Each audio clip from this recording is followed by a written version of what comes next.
అందరికీ నా నమస్కారాలండి. కొత్తగా వచ్చినటువంటి AP blossoms 5th class text బుక్‌కి వర్క్ బుక్ కూడా ఉంది. అందులో 5.4 వర్క్షీట్ అన్నమాట. అండ్ పేజ్ నెంబర్ 79లో సబ్స్టిట్యూషన్ టేబుల్ అనేది ఇవ్వడం జరిగింది. ఇదొచ్చేసి ఇక్కడ మనకి ఈ వర్క్ బుక్ ఈ యొక్క సబ్స్టిట్యూషన్ టేబుల్ యొక్క ప్రత్యేకత ఏందంటే జెరండ్స్ ఇచ్చారండి. రైటింగ్ పోయెట్రీ, ఈ reading books, dancing, gardening, playing cricket. ఇక్కడ మీరు చూసుకుంటే రైటింగ్ అనేది ఇక్కడ మీరు చూడండి ఇంక్ ఫామ్ ఉంది కదా. జనరల్‌గా ఏమనుకుంటాం అంటే వెర్బ్‌కి ఇంక్ ఫామ్ అనేది వస్తుంది అనుకుంటాం. వెర్బ్ యొక్క ఫోర్త్ ఫామ్‌గా చెప్పుకుంటాం. లేదా కంటిన్యూయస్ టెన్సెస్‌లో ఉంటాయి. I was playing, he was playing, I am playing, he is playing, she is playing. ఈ విధంగా కంటిన్యూయస్ ఫార్మ్స్‌లో వస్తూ ఉంటాయి. కానీ ఇక్కడ మీకు కనబడుతుంది కంటిన్యూయస్ ఫార్మ్స్‌లో కనబడే వెర్బ్ కాదనమాట. ఇక్కడ కనబడేది ఏందంటే దీన్నే జెరండ్ అంటారు. అంటే వెర్బల్ నౌన్ అనే అర్థం. Writing poetry is my hobby. ఇదంతా కూడా ఒక నౌన్ మాదిరిగా పనిచేస్తుంది. ఇక్కడ రీడింగ్ బుక్స్ అనేది ఒక నౌన్ ఫ్రేజ్. ఆ విధంగా పనిచేయడం అనేది జరుగుతుంది. వెర్బల్ నౌన్ అంటారు జెరండ్‌ని. Dancing is my hobby, gardening is my hobby, playing cricket is my hobby. ఈ విధంగా ఉండడం జరుగుతుందన్నమాట. అయితే వీటిని ఎట్లా కనుక్కోవచ్చు? సింపుల్‌గా జెరండ్ అనే దాన్ని ఎలా కనుక్కోవచ్చు అంటే ఇప్పుడు మీకు సింపుల్‌గా చెప్పాలి అంటే వీటి ప్లేస్‌లో వాట్ అని పెట్టి క్వెషన్ చేయొచ్చు. అలా ఏర్పడే వాటినే జెరండ్ అంటారు. What is my hobby? లేకపోతే వాట్ ఈజ్ యువర్ హాబీ? అన్నాం అనుకోండి. అప్పుడు మనకి వాటి ప్లేస్‌లో వాట్ అనేది ఉంది కాబట్టి, అంటే వాటితో ప్రశ్నించగలం కాబట్టి అది జెరండ్ అవుతుంది.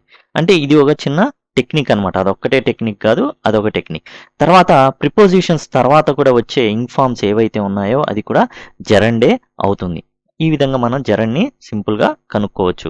Writing poetry is my hobby, reading books is my hobby, dancing is my hobby, gardening is my hobby, playing cricket is my hobby. Substitution table వల్ల ఏందంటే ఏం తెలియని వాళ్ళు కూడా కొన్ని సెంటెన్సెస్‌ని ఈజీగా ఫార్మ్ చేయొచ్చు. ఆ విధంగా ఏందంటే ఇంగ్లీష్ నేర్చుకోవడానికి బాగా క్లాస్ రూమ్‌లో అండ్ ఇంట్లో కూడా తల్లిదండ్రులు జస్ట్ వర్క్ బుక్స్ ఉంటే పెట్టేసి సెంటెన్సెస్ ఫార్మ్ చేయమని చెప్పొచ్చు.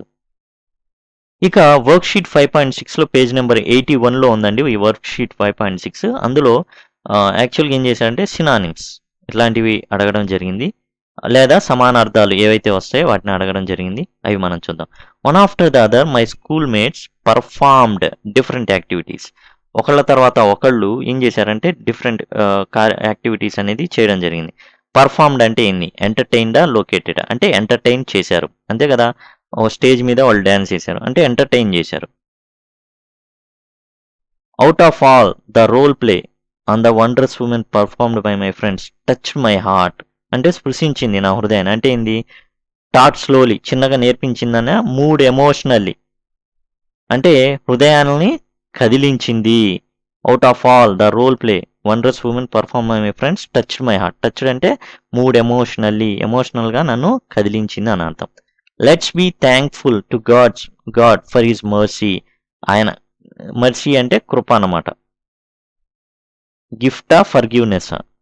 మర్సీ అంటే కృప, జాలి, దయ ఇవన్నీ వస్తాయి. గిఫ్టా, మర్సీ అనేది గిఫ్ట్గా. ఫర్గివ్నెస్ అంటే క్షమించడం. కృప చూపించాడు అంటే ఏంది అర్థం? అంటే దయ చూపించాడు అంటే ఏంది? గిఫ్ట్ ఇవ్వడం కాదు, ఇట్స్ క్షమించడం. దయ చూపించాడులే పోని, జాలి చూపించాడు అంటే క్షమించడం. మర్సీ అంటే ఫర్గివ్నెస్ అన్నమాట. అంటే క్షమించడం, జాలి చూపించడం. అంటే వర్త్లెస్ వాళ్ళకి కూడా వర్త్గా చూడడం. Travelling in the space is a wonderful experience.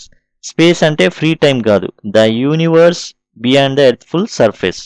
మన భూమి కాకుండా ఏదైతే మిగతా ఏదైతే మొత్తం ఏదైతే ఉందో ప్లేస్ కానివ్వండి, మొత్తం ఆకాశాలు అంటాం, అంతరిక్షం అంటాం కదా, అది స్పేస్ అన్నమాట. ఇక్కడ చెప్పబడింది అది. ఈ విధంగా మనం చూసుకుంటే పర్ఫార్మ్డ్ అంటే ఎంటర్టైన్మెంట్ ఇచ్చారని. టచ్డ్ అంటే మూడ్ ఎమోషనలీ అంటే ఇక్కడ దీని ప్రకారంగా అర్థం.